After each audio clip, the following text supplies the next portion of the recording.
Good morning everyone student. आज इस video lecture में मैं आपको बताने जा रहा हूँ कि रिकर्सिव फंक्शन क्या होता है।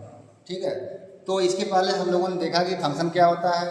तो हमने बताया कि फंक्शन जो है ब्लॉक ऑफ कोड होता है जिसके थ्रू हम किसी प्रॉब्लम को सॉल्व करते हैं।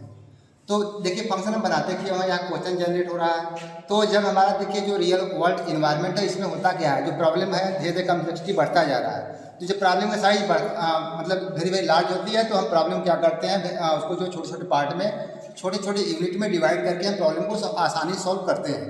तो उसके लिए कंसेप्ट आया फंक्शन का। ठीक है बच्चा, तो फंक्शन जो है हमारा जो सेट ऑफ कोड होता है वह इंडिविजुअली होता है। इसमें हम जो है इसका जो है बनाने का एक मेथड्स होता है जिसमें हमने बताया होगा कि फंक्शन यूजर और प्रोग्रामर जो है अपना क्रिएट कर सकता है। इसको क्रिएट करने के लिए 3 स्टेप्स है, जैसे जिसमें फर्स्ट स्टेप्स होता है फंक्शन डिक्लेरेशन, सेकंड स्टेप होता है function definition and third step होता है फंक्शन कॉल। तो फंक्शन डिक्लेयर मीन्स होता है फंक्शन प्रोटोटाइप और फंक्शन डेफिनेशन मीन्स होता है फंक्शन का जो पूरा कोड जैसे फंक्शन काम करता है उसको लिखते हैं। और जब फंक्शन को नीड आती है तब हम क्या करते हैं, उसको कॉल करना पड़ता है। ठीक है, तो ये सब हो गया है। आज हम बताने जा रहे हैं देखिए रिकर्सिव फंक्शन क्या होता है। तो इसके पहले हम जो है देख रहे थे कि हम जब हम कोई फंक्शन बेस्ड प्रॉब्लम जब सॉल्व करते हैं तो होता क्या है, हमारे फंक्शन को जब हम कोई प्रोग्राम जो है रन कराते हैं तो होता क्या है, उसमें कोई ना कोई एक फंक्शन होता है जिसे कहते हैं मेन फंक्शन। और जब हम प्रोग्राम को रन कराते हैं तो होता क्या है कि हमारे मेन को कॉल किया जाता है ऑपरेटिंग सिस्टम के द्वारा। जैसे आपका ऑपरेटिंग सिस्टम आपका विंडोज फैमिली है, ठीक है। उसके बाद प्रोग्रामर अपना कोई फंक्शन बनाता है तो प्रोग्रामर के फंक्शन को जो है मेन फंक्शन के थ्रू कॉल किया जाता है। और इस तरह से हम जो है फंक्शन जो होते हैं उसके जो है अलग अलग फंक्शन जब हम बनाते हैं तो नेस्टिंग ऑफ फंक्शन के थ्रू भी हम फंक्शन को कॉल कर सकते हैं। तो एक डायग्राम के थ्रू समझते हैं। देखिए हमारा जो एक सिंपल प्रोग्राम होता है उसको मशीन कैसे कॉल करता है। जैसे सर देखो ध्यान से, ये हमारा है ऑपरेटिंग सिस्टम, ये हमारा है ऑपरेटिंग सिस्टम। जैसे ऑपरेटिंग सिस्टम का नाम हम लोग जानते होंगे, इसमें विंडोज फैमिली आते हैं, विंडोज और मैक ओएस। मैक का आता है एप्पल। तो यहाँ पर बच्चों जो है हमारे function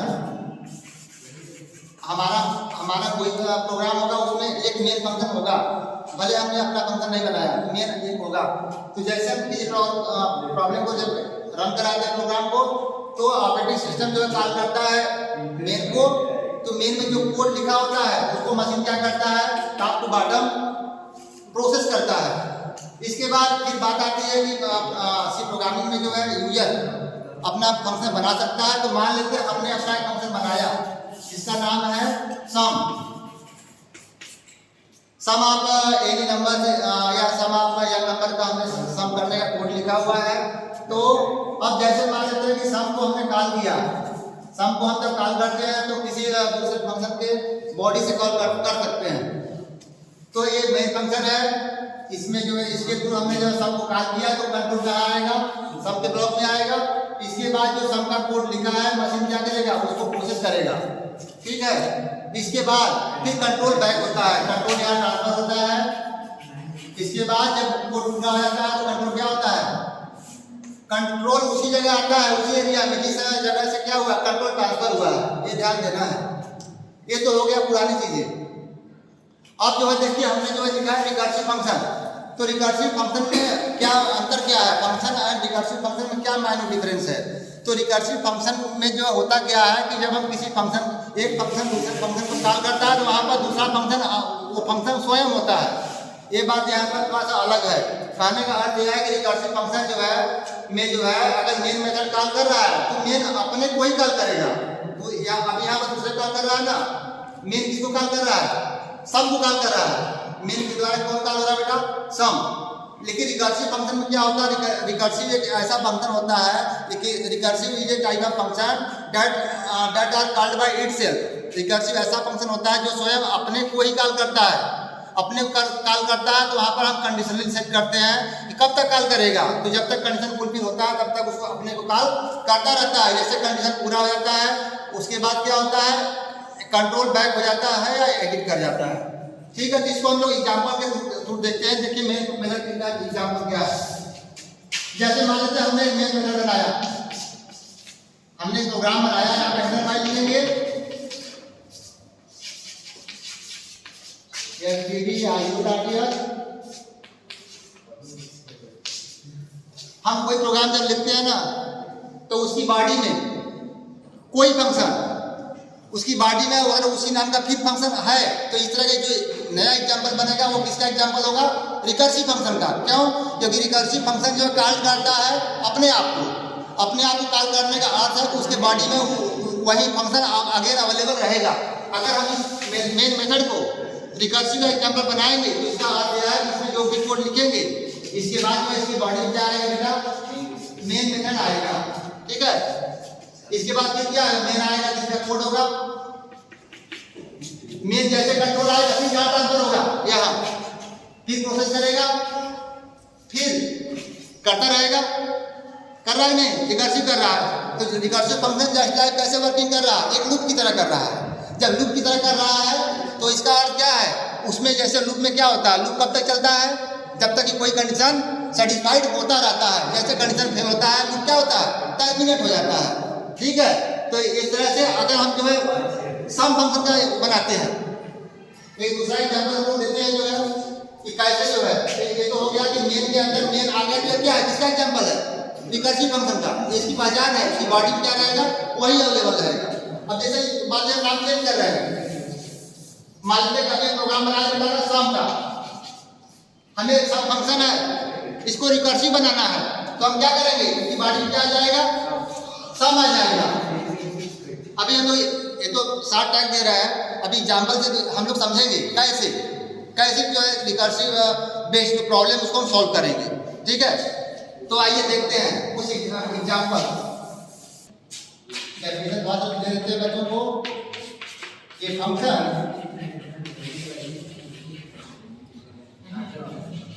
which is called by itself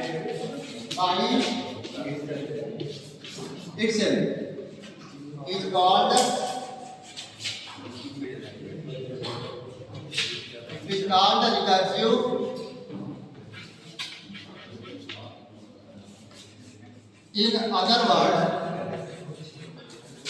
in other word in case of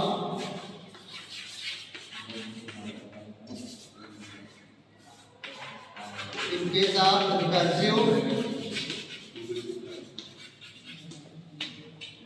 the function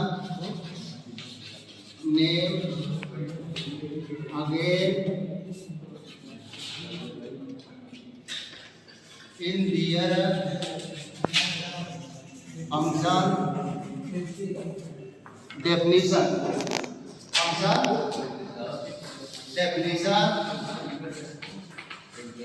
or body। तो फंक्शन रिकर्सिव फंक्शन क्या होता है? एक ऐसा फंक्शन होता है जो अपने को ही कॉल करता है। इसकी पहचान क्या है? रिकर्सिव फंक्शन की बॉडी में वो फंक्शन अगेन एग्जिस्ट करता है, क्या रहता है। तो इसको हम लोग तो जनरल मतलब डेफिनेशन हो गया, इसकी एक पहचान सिंपली हो गई। इसको अभी हम लोग एक एग्जाम्पल के थ्रू या प्रोग्राम के थ्रू इलस्ट्रेट करते हैं, ठीक है। फिर कर देते हैं आर एग्जाम्पल। जैसे मान लीजिए हमने जो है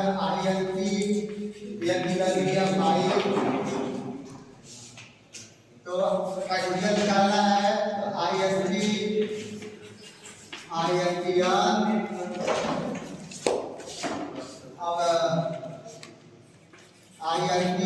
यहाँ पे वेरिएबल दे दिया इफ n इक्वल टू 1, एक स्टेटमेंट लिखा रिटर्न 1, एल्स में लिखा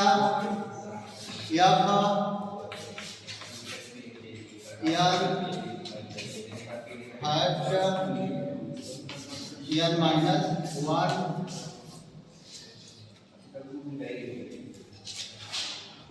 रिटर्न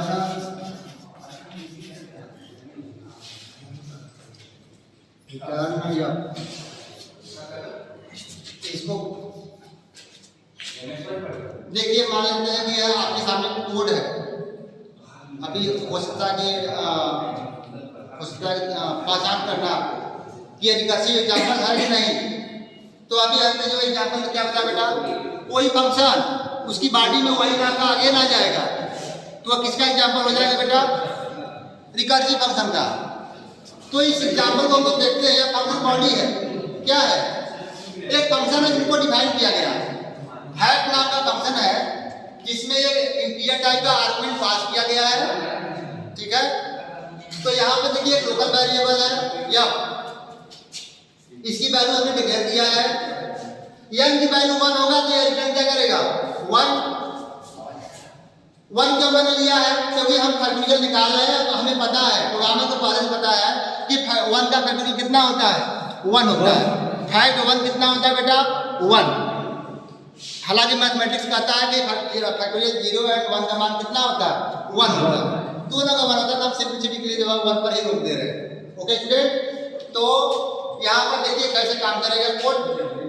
मान लेते हैं n की वैल्यू कितना आया, 5।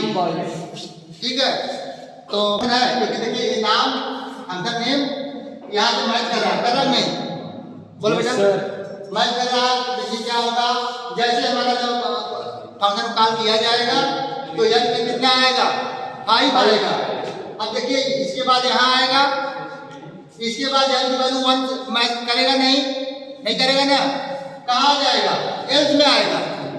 देखो बेटा यहाँ पर यहाँ पर जो है एल्स ब्लॉक में जब आएगा पहली बार तो n की वैल्यू कितना मिलेगा, 5 मिलेगा।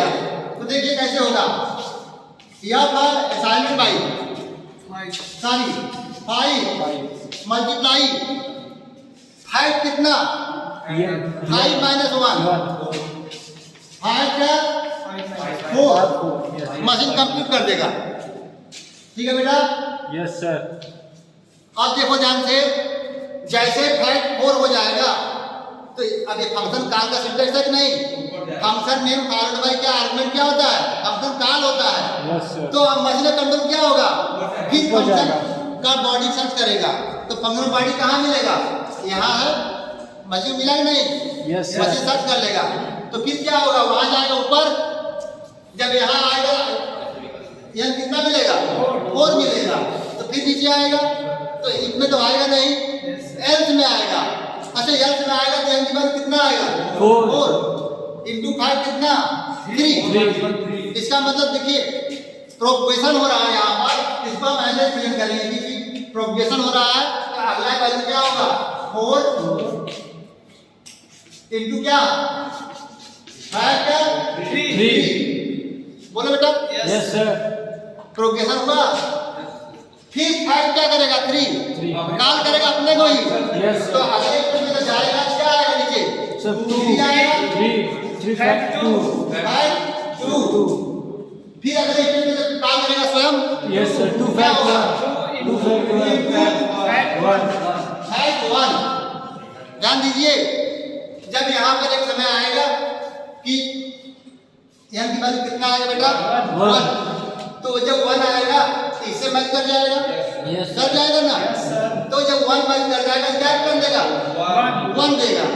तो ध्यान दीजिए, इसको क्या मिलेगा, 1 मिलेगा। क्या मिलेगा बेटा, रिटर्न 1 मिलेगा।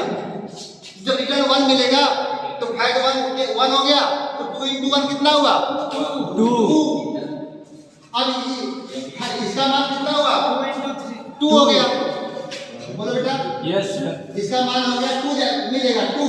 तो 3 इंटू इतना कितना हुआ, 6। और फिर इसका मान कितना हुआ, 6 हो गया। फिर हो जाएगा 24 4 इंटू 6 कितना हुआ, 24। फिर यहाँ जाएगा ऊपर, तो 24 इंटू 5 कितना आया, 120 120। ठीक है स्टूडेंट। Yes sir. तो इस तरह से हमारा रिकर्सिव फंक्शन क्या होता है, काम करता है। ठीक है स्टूडेंट, तो इसमें इतना रहने देते हैं, आप इसको कर लीजिए। अगर आपको नहीं समझ में आता तो मुझे कमेंट करिए। ठीक है।